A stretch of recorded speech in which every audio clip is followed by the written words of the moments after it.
नमस्कार, मैं रवीश कुमार। क्या मोदी सरकार के झूठ का भांडा फूटने लगा है? पुलवामा की घटना पर प्रधानमंत्री ने राज्यपाल सत्यपाल मलिक को चुप रहने के लिए क्यों कहा? क्यों कहा कि कुछ मत बोलो? सीआरपीएफ के काफिले पर आतंकी हमला हुआ था। सत्यपाल मलिक ने कहीं भी इस हमले में पाकिस्तान को छूट नहीं दी है। पहले दिन से और आज तक वे इसी लाइन पर कायम हैं कि पाकिस्तान कश्मीर में आतंकी हमला करना चाहता था। लेकिन इसके साथ साथ उन्होंने अपनी सरकार पर जो सवाल उठाए हैं उसका जवाब तो आना ही चाहिए कि सीआरपीएफ के काफिले के लिए गृहमंत्री राजनाथ सिंह ने उस वक्त 5 हेलीकॉप्टर क्यों नहीं दिए? अगर हेलीकॉप्टर दे दिया गया होता तो आतंकी सफल नहीं हो पाते, सत्यपाल मलिक ने कहा है। करण थापर को दिया यह इंटरव्यू प्रधानमंत्री नरेंद्र मोदी और उनके समर्थकों को पसंद नहीं आएगा, लेकिन क्या जवाब आएगा? इन दिनों विदेशी अखबारों और चैनलों को लेकर सरकार की नाराजगी साफ दिखती है, मगर यह तबका उस समय जब विदेशी चैनल डिस्कवरी में उनके साथ कार्यक्रम हो रहा था, इस बात को उनके समर्थक सोशल मीडिया पर धूम मचा रहे थे जैसे प्रधानमंत्री के बाद भी एक और प्रमोशन हो गया है। हम आज उस समय की छपी खबरों में झांक कर आपको दिखाएंगे कि आतंकी हमले के कई घंटे बाद तक प्रधानमंत्री क्या कर रहे थे और क्यों आज तक कई सवालों के जवाब नहीं मिले हैं। जम्मू कश्मीर के पूर्व राज्यपाल सत्यपाल मलिक ने द वायर के करण थापर से कहा है वो कम साधारण बात नहीं है। पूर्व राज्यपाल ने कहा कि सीआरपीएफ का काफिला गुजरने वाला था। सीआरपीएफ के लिए हेलीकॉप्टर की मांग की गई क्योंकि इतना बड़ा काफिला सड़क से नहीं जाता है, मगर गृह मंत्रालय ने इनकार कर दिया। जब प्रधानमंत्री ने उनसे पूछा कि सत्यपाल क्या हुआ, तो हमने कहा हमारी गलती से हुआ, सीआरपीएफ को एयरक्राफ्ट दे देते। तब प्रधानमंत्री ने कहा कि तुम चुप रहो इस पर। डोभाल ने भी कहा कि यह मत बोलिए, वो मेरे क्लास फेलो हैं। ये सारे शब्द हैं करण थापर के इंटरव्यू में सत्यपाल मलिक के। सत्यपाल मलिक आगे कहते हैं कि मुझसे कहा डोभाल ने कि सारी जिम्मेदारी पाकिस्तान की तरफ जानी है तो चुप रहिए। फिर से ध्यान दिला रहा हूं, सत्यपाल मलिक ने पाकिस्तान को बिल्कुल छूट नहीं दी है। तो आप नहीं कह सकते कि पाकिस्तान को फायदा पहुंचा रहे हैं, बल्कि वो ये बता रहे हैं कि गृह मंत्रालय ने सीआरपीएफ को 5 हेलीकॉप्टर नहीं दिए। हम आज के इस वीडियो में सत्यपाल मलिक के पहले और अब के बयानों के साथ साथ उस समय की छपी हुई खबरों से कड़ी बनाने का प्रयास करेंगे ताकि जो आपको तब नहीं दिखा वो अब दिख जाए। करण थापर से सत्यपाल मलिक ने जो कहा है, एक एक शब्द पर गौर कीजिए। द वायर पर आप पूरा इंटरव्यू जरूर देखिए, लिंक हमने अपने डिस्क्रिप्शन के बॉक्स में डाल दिया है। सत्यपाल मलिक कहते हैं कि मुझे बिल्कुल याद है, he was in national Corbett park, अपना शूटिंग करा रहे थे, वहां फोन नहीं होता है, वहां से निकल के ढाबे से उन्होंने मुझे फोन किया। सत्यपाल क्या हुआ? मैंने कहा सर ऐसे ऐसे हुआ, मैं तो बहुत दुखी हूं, अगर हम एयरक्राफ्ट दे देते तो यह नहीं होता। तो उन्होंने कहा इस पर चुप रहिए आप। प्रधानमंत्री उस दिन उत्तराखंड में शूटिंग करा रहे थे, यह बात तो सही है, मगर आपने सुना सत्यपाल मलिक ने कहा कि वहां फोन नहीं होता है, वहां से निकलकर ढाबे से उन्होंने मुझे फोन किया। ढाबे वाली बात पर मुझे खटका तो है, और उससे ज्यादा इस बात पर कि यह कैसे हो सकता है कि प्रधानमंत्री जहां शूटिंग करा रहे थे वहां फोन नहीं था, तब आपने ध्यान नहीं दिया। अब तो दिमाग लगा लीजिए, हम लोग दिन रात शूटिंग करते हैं, साइलेंट पर फोन रख देते हैं, तब भी रिकॉर्डिंग में कोई दिक्कत नहीं आती है। अगर 10 मीटर की दूरी पर रख दें तब और भी दिक्कत नहीं आएगी। पार्क में प्रधानमंत्री बिना किसी फोन के तो जा नहीं सकते, जाना भी नहीं चाहिए। वे अपनी जेब में ऐसे भी फोन नहीं रखते हैं, लेकिन उनके साथ जो दल बल होता है उसके पास क्या फोन नहीं होगा? मगर आपने इस बात को तब अनदेखा कर दिया और करीब करीब इस झूठ को पचा लिया कि प्रधानमंत्री जहां शूटिंग करा रहे थे वहां फोन नहीं था। हमारा सवाल है, उस दिन प्रधानमंत्री मोदी ने जम्मू कश्मीर के राज्यपाल को कब फोन किया? इसका कॉल डिटेल निकाला जाना चाहिए। उस दिन उत्तराखंड की एक चुनावी सभा को उन्होंने वहीं से फोन पर संबोधित किया। पुलवामा में हमला 3 बजे के आसपास हो चुका था, तो प्रधानमंत्री ने पहले राज्यपाल को फोन किया या रैली को संबोधित करने के बाद किया? फोन के कॉल डिटेल से साफ पता चल जाना चाहिए कि फोन कहां पर था। पूरी जांच होनी चाहिए ताकि एक एक बात रिकॉर्ड पर आए। इस सवाल का जवाब मिलना चाहिए कि प्रधानमंत्री नरेंद्र मोदी को घटना की सूचना कब और कैसे दी गई, किसके फोन पर दी गई, किसके फोन से दी गई। डिस्कवरी चैनल का जो एंकर था बेयर ग्रिल्स, उसका फोन उस वक्त कहां रखा हुआ था, किस जगह पर था, यह सब जांच से पता लगाया जा सकता है, अगर सबूत आज तक बचे रहे होंगे तब। 14 फरवरी 2019 के दिन पुलवामा में आतंकी हमला हुआ जिसमें सीआरपीएफ के 40 जवान शहीद हो गए। उस समय के अखबारों में सतपाल मलिक के इंटरव्यू देखेंगे तो उनकी कुछ बातें आज भी वही हैं। पता चलेगा कि सतपाल मलिक कहानी नहीं बना रहे हैं, बस जो पहले से कहते आ रहे हैं उसमें नई बात जोड़ रहे हैं कि प्रधानमंत्री ने उनसे कहा आप चुप रहिए। राष्ट्रीय सुरक्षा सलाहकार ने कहा कि पाकिस्तान की तरफ सारी जिम्मेदारी जानी है तो आप चुप रहिए। क्यों दो लोग एक राज्यपाल को चुप करा रहे थे, जम्मू कश्मीर के राज्यपाल को चुप करा रहे थे? क्या इसी वजह से घटना के कुछ महीनों के बाद उनका जम्मू कश्मीर से तबादला कर दिया गया? बात यह थी कि सतपाल मलिक गृह मंत्रालय की लापरवाही बता रहे थे कि 5 हेलीकॉप्टर मिल जाते तो जवान शहीद नहीं होते।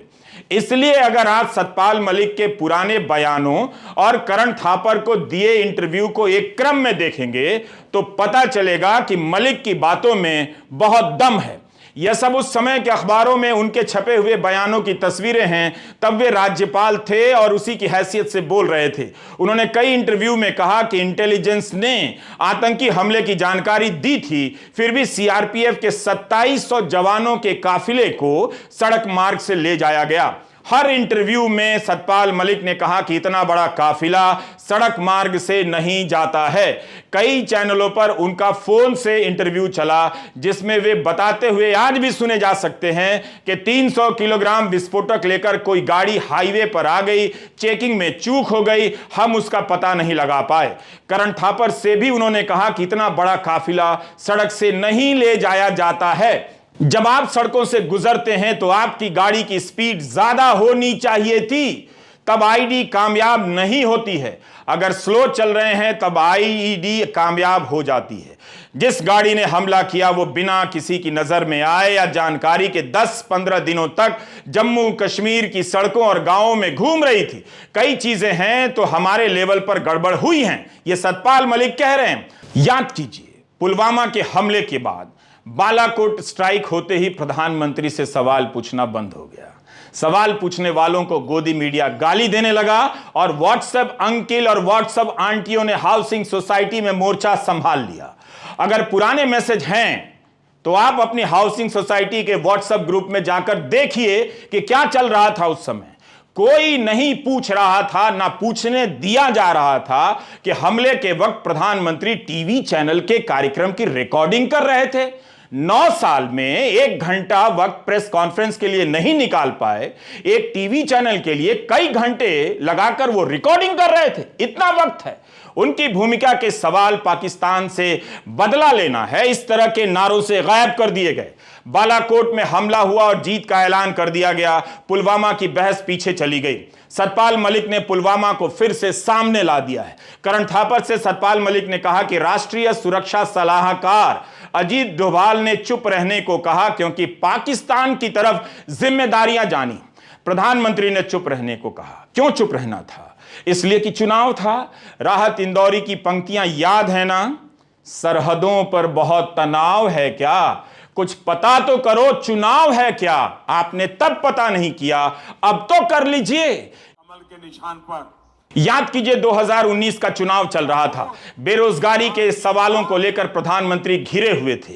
कोई जवाब नहीं था तो कह दिया पकौड़ा तलना भी रोजगार है। उनके इस बयान को लेकर हंगामा मचा था। तभी पुलवामा होता है और बालाकोट की स्ट्राइक होती है। यूपी, बिहार, हिंदी प्रदेश के नौजवान अब सब भूलकर उनके दीवाने हो जाते हैं। चुनाव की सारी बहस पाकिस्तान को जवाब दो में बदल जाती है।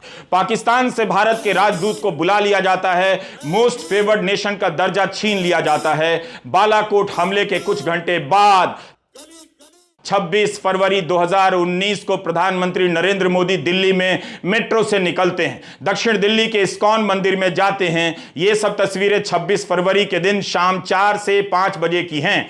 2 मुसलमान व्यक्ति भी उनके अगल बगल बैठे नजर आ रहे हैं। गोदी मीडिया इसका घंटों प्रसारण करता है। देश को लगता है और लगा दिया जाता है कि यह है सुपर पावर भारत का बर्ताव। पाकिस्तान को जवाब देकर प्रधानमंत्री शेर की तरह दिल्ली में घूम रहे हैं। बांदीपुर में उन्हें शेर नहीं दिखा। सोचिए जरा, अगर दिमाग बचा है तो सोचिए। 26 फरवरी की अल सुबह बालाकोट स्ट्राइक होती है। कायदे से टीवी पर वो दिन सेना के जांबाज अफसरों और जवानों का होना चाहिए था, मगर चंद घंटे के भीतर टीवी पर केवल प्रधानमंत्री छा गए। उन्हें मेट्रो में घूमता हुआ दिखाया जाने लगा। बहादुरी सेना की और फोटो मोदी का। इन तस्वीरों से गोदी मीडिया ने माहौल बना दिया कि प्रधानमंत्री ऐसा दिलेर होना चाहिए। पाकिस्तान को जवाब देकर दिल्ली में नॉर्मल घूमने वाला नेता चाहिए। यह होता है सुपर पावर नेता का चेहरा। लोगों तक वो सवाल पहुंचने से रह गया कि जब आतंकी हमला हुआ तो प्रधानमंत्री क्या कर रहे थे? जवानों की सुरक्षा में चूक कैसे हो गई? सतपाल मलिक की तमाम बातों को अनदेखा कर दिया गया, बल्कि मोदी के शोर में दबा दिया गया। इस बात की जांच होनी चाहिए कि क्या सतपाल मलिक ने इन बातों को किसी गोपनीय फाइल पर लिखा था? गृह मंत्रालय से 5 हेलीकॉप्टर मांगने की फाइल तो होगी। 2700 जवानों के काफिले का सवाल था। कुछ तो फाइलों का आदान प्रदान हुआ होगा। किस किस के दस्तखत हैं उस पर, क्या क्या नोट हैं, मगर जवाब मिलेगा किससे? सवाल होगा किससे? चुनाव में बीजेपी जीत गई, चौकीदार चोर है, राहुल गांधी के इस नारे पर लोगों ने यकीन नहीं किया। 1 साल बाद फरवरी 2020 में बीबीसी ने एक रिपोर्ट की। इस रिपोर्ट में रिपोर्टर का नाम नहीं है। परिवार वालों ने बीबीसी से कहा कि जांच हुई, उसका हमें कुछ पता नहीं चला। हमें मुआवजा तो मिल गया, लेकिन हम समझ नहीं पा रहे हैं कि सरकार पता क्यों नहीं लगा रही है कि हमला क्यों हुआ। सीआरपीएफ के शहीद जवान अजीत कुमार के भाई ने बीबीसी से यह बात कही थी। शहीद जवान अजीत कुमार के परिजन ने कहा कि कई सवालों के जवाब नहीं मिलने से दुख होता है। शहीद जवान राम वकील की पत्नी गीता देवी ने जांच की बात कही थी। क्या आपको याद है कि पुलवामा घटना की जांच हुई, जवाबदेही तय हुई? क्या बताया गया कि हेलीकॉप्टर की मांग हुई थी? आप खुद भी खबरें खोज लीजिए, मिल जाती है तो हमें भी बता दीजिए। उस समय जो भी पुलवामा पर संदेह करता था उसे देशद्रोही बता दिया जाता था। गोदी मीडिया गला फाड़ फाड़ कर चिल्लाने लग जाता था कि सेना की क्षमता पर शक कर रहा है, देखो ये देशद्रोही है, पाकिस्तान की साइड ले रहा है। लेकिन 78 गाड़ियों में 2700 जवानों को ले जाया जाना है, इसकी कुछ तो तैयारी हुई होगी। चूक हुई तभी तो हमला हुआ। फिर यह जानना देशद्रोह कैसे हो गया। माहौल बना दिया गया कि प्रधानमंत्री हमले से क्रोधित हैं, शोक में हैं। लेकिन उस समय टेलीग्राफ अखबार का यह पहला पन्ना देख लीजिए। शोकग्रस्त प्रधानमंत्री के हमले के बाद से कपड़े की ये तस्वीरें हैं। हेडलाइन है कि एंटी नेशनल, शर्म करो। 14 फरवरी से प्रधानमंत्री शोक में हैं।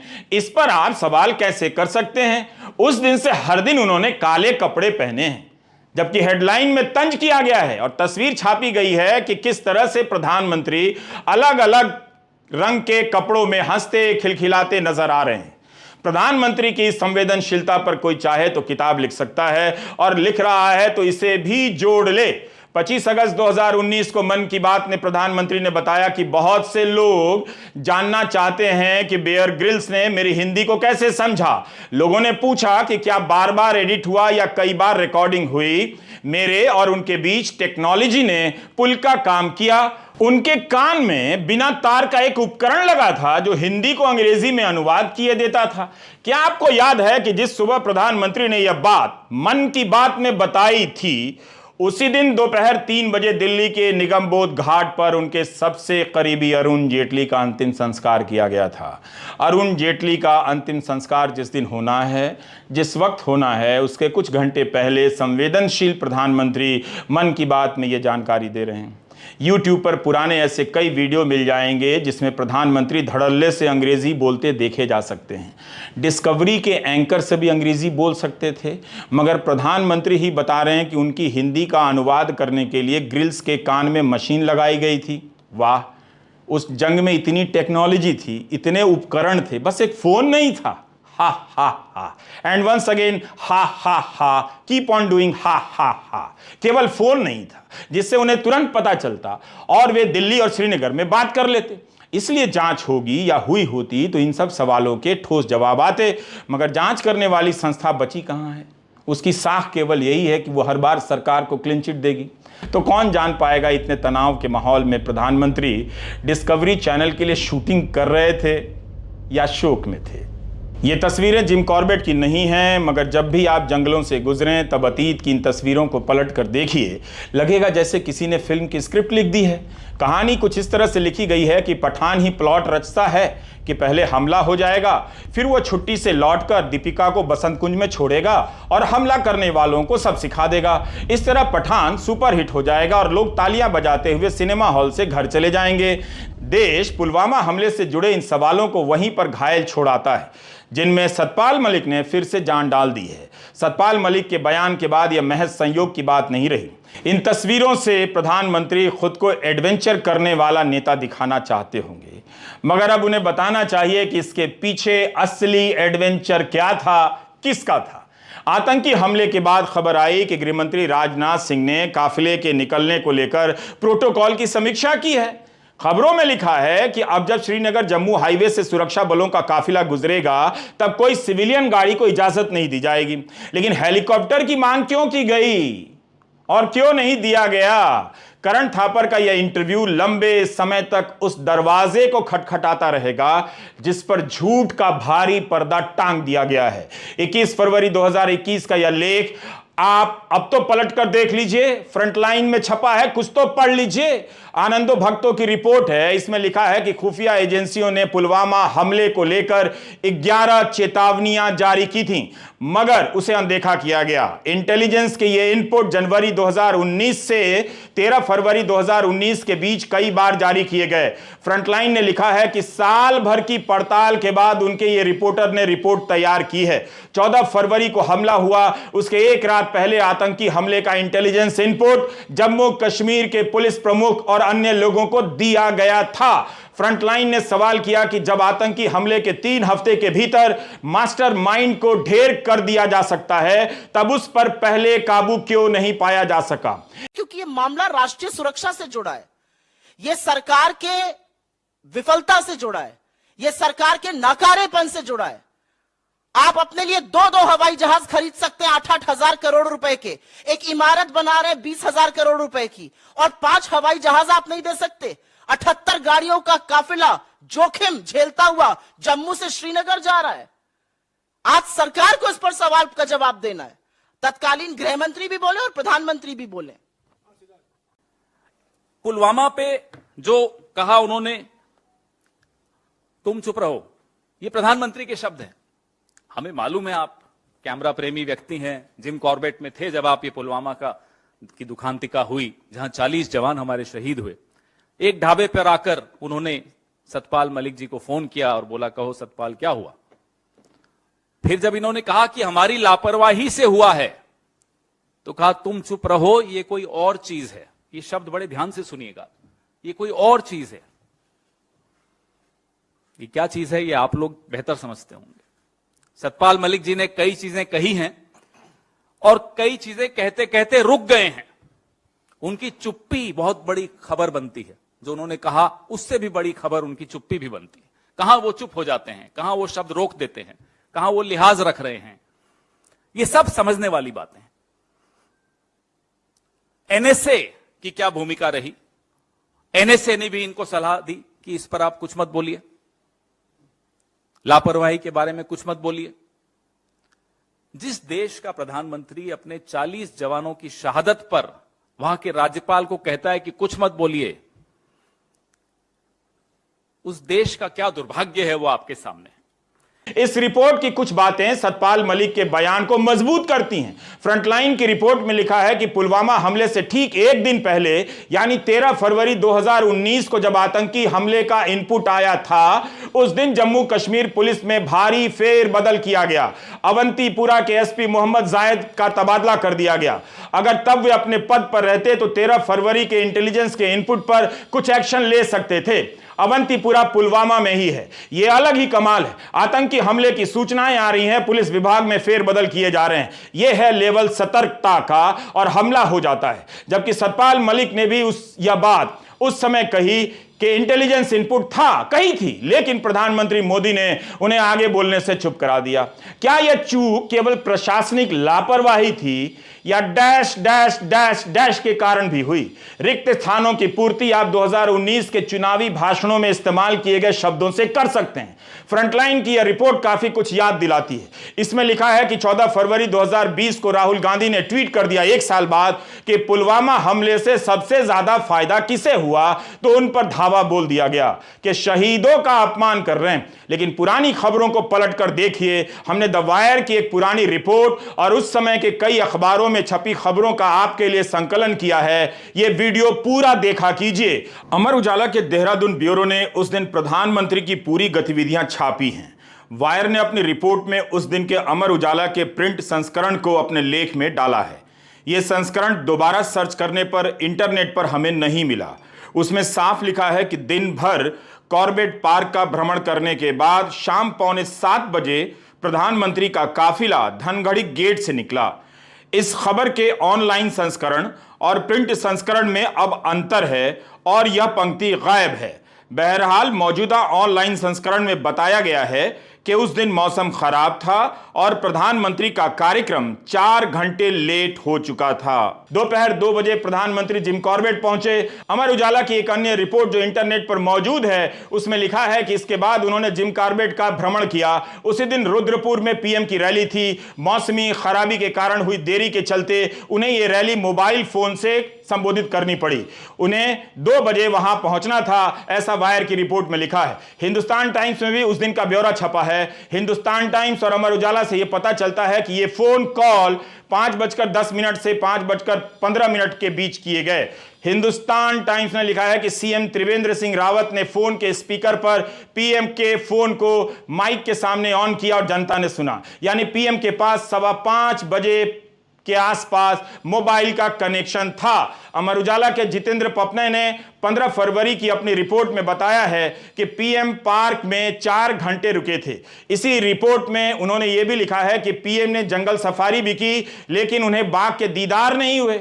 बांदीपुर में भी बाघ नहीं दिखा और जिम कॉर्बेट में भी नहीं। यह बाघों का चक्कर है क्या? बहरहाल बाघों की संख्या पर बैठक के बाद प्रधानमंत्री खिनानौली वीआईपी गेस्ट हाउस पहुंचे, जहां पर चल रही डिस्कवरी चैनल की शूटिंग का लुत्फ लेते हुए उन्होंने चाय की चुस्कियां ली। इसके बाद उन्होंने सभी वन कर्मचारियों के साथ अपने कैमरों से फोटो खींची। पार्क में 4 घंटे रुके प्रधानमंत्री मोदी को पार्क इतना भा गया कि उन्होंने पार्क के अधिकारियों से फिर से आने की बात की और रवाना हो गए। इन डिटेल में लौटकर जाने से पता चलता है कि जब इतना बड़ा आतंकी हमला हो चुका था, प्रधानमंत्री उसके कई घंटे बाद फोन से रैली को संबोधित कर रहे थे और बाघ की संख्या पर बैठक ले रहे थे। वैसे खबरों में तो यह भी लिखा है कि बाघ नहीं दिखा, मगर इन डिटेल से यह भी पता चलता है कि प्रधानमंत्री बहुत सामान्य थे। दिल्ली आने की हड़बड़ी नहीं दिखी। 2 बजे पहुंचे थे और 4 घंटे रुके, तो यानी कम से कम शाम के 6 बजे तक पार्क में थे। जरूर उस दिन मौसम खराब था, उस समय सब जोश में थे, लेकिन सोचिए क्या ऐसा हो सकता है कि प्रधानमंत्री से कई घंटे तक फोन पर संपर्क ना हो? बिना जांच के इन तथ्यों की जांच कैसे होगी? कैसे ये सारी बातें सामने आएंगी? बहरहाल पुरानी खबरों से यही पता चलता है कि रैली के समय शाम 5:15 बजे पर उनके पास फोन का कनेक्शन था और उन्होंने रैली का संबोधन किया। 3-4 मिनट ही केवल। इससे 2 घंटे पहले पुलवामा हमला करीब 3:15 बजे हो चुका था। पीएम के पास फोन था। हमले के 2 घंटे बाद उन्होंने रैली की। क्या उन्हें पुलवामा की जानकारी नहीं होगी? आतंकी हमले की जानकारी के बाद रैली कैसे कर सकते हैं? अगर जानकारी नहीं थी तो कैसे नहीं थी? ये कैसे हो सकता है? ये तो भयानक है कि 2 घंटे तक पीएम को किसी ने बताया नहीं, जबकि उनकी सुरक्षा की टीमें वहां मौजूद थीं। तो कहीं कोई संपर्क किसी का तो रहा होगा बाहर की दुनिया से।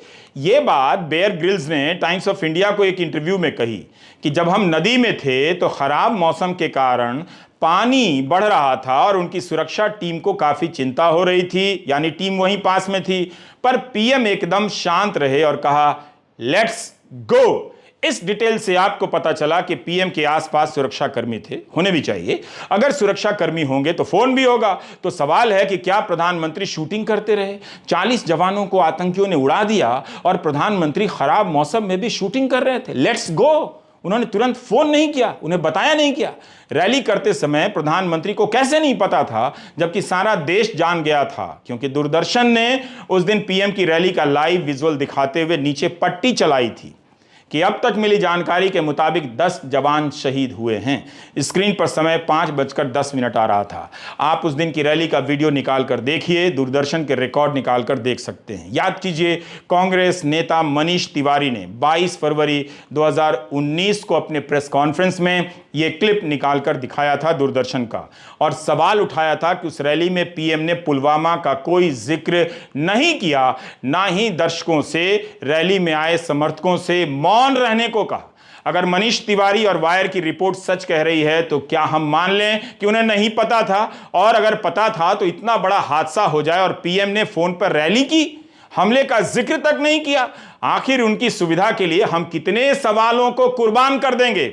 या इसका भी अदानी मामले की तरह जवाब यह आएगा कि जाओ भाई, पहले उस आदमी का साइन लेकर आओ जिसे हमने सिलेंडर दिया है, और उसके बाद उस आदमी का साइन लेकर आओ जिसे हमने बिजली का कनेक्शन दिया है। और तो और अमर उजाला के मदन सिंह और जितेंद्र पपने ने अपनी अपनी रिपोर्टों में लिखा है कि प्रधानमंत्री मोदी कॉर्बेट पार्क से निकलने के बाद रामनगर के पीडब्ल्यूडी गेस्ट हाउस में 19 मिनट रुके। यहां उन्होंने गुनगुना पानी पिया, मिक्स पनीर और चाय के साथ गोभी के पकौड़े, एक पीस ढोकले का स्वाद लिया। तहसील के स्टाफ के साथ राजस्व उपनिरीक्षक तारा चंद्र घिल्डियाल का भी धन्यवाद किया। यह सब पुलवामा के 3 घंटे बाद हो रहा था। अब हम यहां टाइम्स ऑफ इंडिया में छपी खबर को लाना चाहते हैं। इस अखबार ने सूत्रों के हवाले से सरकार का जवाब छापा है। लिखा है कि उस दिन मोदी कैबिनेट कमेटी की बैठक नहीं बुला सकते थे क्योंकि दिल्ली में नहीं थे, उत्तराखंड में थे। उनका कार्यक्रम पहले से तय था। लेकिन अमर उजाला के अनुसार अगर वे बाघों की संख्या पर बैठक ले सकते थे तो सवाल है कि वीडियो कॉन्फ्रेंसिंग से बैठक क्यों नहीं कर सकते थे, फोन से संपर्क क्यों नहीं कर सकते थे। मैं आपसे दरख्वास्त करती हूं कि एक बार 2019 14 फरवरी को याद करिए। 3:15 बजे यह हमला हुआ, खबर आई। लखनऊ में प्रियंका गांधी जी की पहली प्रेस कॉन्फ्रेंस थी। वो प्रभारी उत्तर प्रदेश ईस्ट बनकर गई थी, उन्होंने अपनी प्रेस कॉन्फ्रेंस कैंसिल करी। राहुल गांधी जी का एक भोज था G20 राजनयिकों के साथ, उन्होंने वो कैंसिल किया। लेकिन आपको पता है कि हमले के 2 घंटे बाद भी अमित शाह जी ने रैली करी और प्रधानमंत्री मोदी कॉर्बेट नेशनल पार्क में बेयर ग्रिल्स के साथ मैन वर्सेस वाइल्ड शूट कर रहे थे। और यह शूट रुका नहीं, यह शूट शाम को लगभग 7 बजे तक चलता रहा, जिसके बाद सत्यपाल मलिक जी का यह कहना है कि उन्होंने सत्यपाल मलिक जी को फोन किया और पूछा क्या हुआ, और जब गवर्नर ने असलियत से उनको वाकिफ कराया कि यह हमारी लापरवाही के चलते, यह हमारी नाकामी है, एक गवर्नर को कहा गया तुम चुप रहो। और एक बार नहीं, उनको बार बार चुप रहने की धमकी दी गई, और यह भी साथ में कहा गया अगर तुम कश्मीर पर बोले, इस मामले पर बोले तो मैं तुमसे मिलूंगा नहीं। हमने ज्यादा कुछ नहीं किया। जो खबरें छपी हुई हैं उन्हीं से चीजों को निकालकर एक क्रम बना दिया। जो आप तब नहीं देख सके शायद आपको अब नजर आए। एक दिन आप सोचेंगे कि क्या आपको झूठ और आधी अधूरी बातों के जाल में फंसा कर रखा गया। यदि अमेरिका और ब्रिटेन होता तो केवल पुलवामा के हमले के ऊपर प्रधानमंत्री क्या कर रहे थे, इसी पर संसद में डिटेल में बयान देना पड़ता उन्हें और पूछताछ होती। मगर इन सवालों को मिडिल क्लास और गोदी मीडिया दोनों ने गायब कर दिया। एक तरफ जवानों की शहादत की तस्वीरें थीं तो एक तरफ एडवेंचर कर रहे प्रधानमंत्री की। इन तस्वीरों को देखकर संदेह तो गहरे होते ही हैं। सवाल उठता है कि प्रधानमंत्री ने सतपाल मलिक को क्यों कहा कि चुप रहिए, मत बोलो। सतपाल मलिक ने यह राज अब बता दिया है। आपको उस समय इन तस्वीरों को दिखाकर प्रोपेगेंडा में फंसाया गया कि देश एक जांबाज प्रधानमंत्री के हाथ में है, लेकिन यह सब किसकी कीमत पर हो रहा था? उस देश की रक्षा की कीमत पर जिसके नाम पर विपक्ष के हर नेता को देशद्रोही कह दिया जाता है। सतपाल मलिक का यह बयान सच के उन पन्नों को पलटता रहेगा जिसे झूठ के पेपर वेट से दबा दिया गया है। पुलवामा हमले का सच उस घटना में है, ना कि उस हमले का बदला लेने की कार्रवाई में है। बालाकोट का उदाहरण देकर पुलवामा में हुई लापरवाहियों को आप नहीं छिपा सकते हैं। एक ही तरीका है, हाउसिंग सोसाइटी की व्हाट्सएप आंटियों को इस काम में लगा दीजिए ताकि वे दनादन मैसेज भेजना शुरू कर दें कि मोदी जी को बदनाम करने के लिए किया जा रहा है, भारत को बदनाम करने के लिए किया जा रहा है। चूंकि भारत विश्वगुरु बन गया है इसलिए सवाल पूछा जा रहा है। लेकिन आप गौर करेंगे जवाब नहीं आएगा। आंटी जी दाएं बाएं की बात करते करते धर्म की बात में आपको ले जाएंगी और फिर मंदिर मंदिर करने लग जाएंगे और सारे लोग जय जय बोलने लग जाएंगे। सवालों पर फिर से धूल की परतें जमा दी जाएंगी। व्हाट्सएप कॉलोनी की व्हाट्सएप आंटी को मेरा सलाम पहुंचे। यही पैटर्न है, यही आपकी नियति भी है। आप इस खबर को देखिए, सतपाल मलिक के इंटरव्यू को किस किस अखबार ने छापा है, किस किस चैनल ने दिखाया है। 2 मिनट का काम है, अपने फोन पर कर सकते हैं। फिर आपको पता चल जाएगा कि इस देश के साथ क्या हो रहा है। एक पूर्व राज्यपाल के इंटरव्यू को गायब कर दिया जाता है। इसीलिए कहता हूं कि अपने मुल्क के लिए कुछ भी करना है, टाइम नहीं है तो सबसे पहले इस गोदी मीडिया का खेल समझना है और इसे देखना बंद करना है, क्योंकि यह वैसे भी आपको कुछ नहीं दिखाता है, कुछ नहीं। नमस्कार, मैं रविश कुमार।